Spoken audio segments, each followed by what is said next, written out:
do have another call that we want to make, which is that NBC News can now project that Democratic Socialist Zohran Mamdani is the projected winner, the mayor-elect of New York City, the first Muslim to hold that distinction.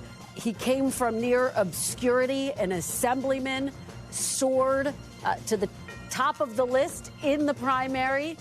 Governor Cuomo was beaten there and then ran as an independent, and now he has declared victory once again.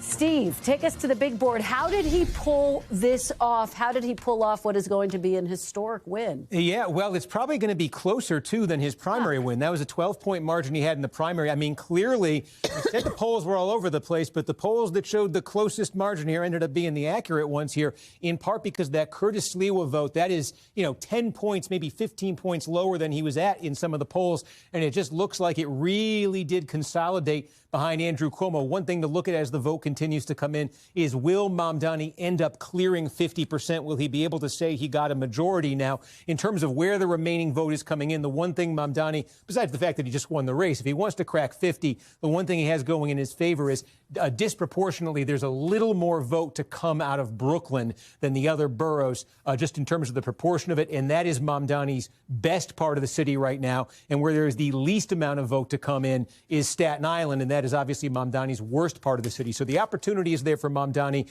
to get over 50%. We'll see. Could he make this a double-digit win over Cuomo? We'll see. But again, you think about this. This is the Democratic nominee in one of the most strongly Democratic cities in the United States. And in the general election, you're looking at maybe, a 10-point win, maybe a high single-digit win. So there ended up being a lot of folks in the city who were not willing to vote for Zohran Mamdani, even though he's with the Democrats, and even though the Democrats typically win New York City elections, by open lengths.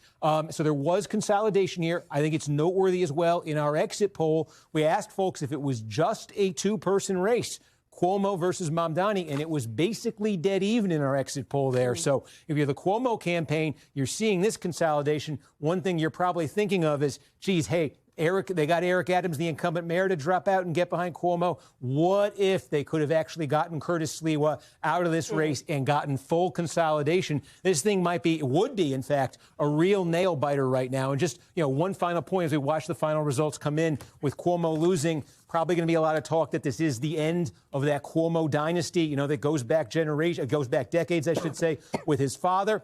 His father, almost 50 years ago, ran for mayor of New York City, lost the Democratic primary, continued his candidacy as a third-party candidate in the general election, just like his son. And Mario Cuomo lost that election to Ed Koch, 50 to 41%. And that might be exactly where this thing lands tonight.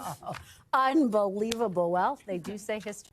We thank you for watching, and remember, stay updated on breaking news and top stories on the NBC News app or watch live on our YouTube channel.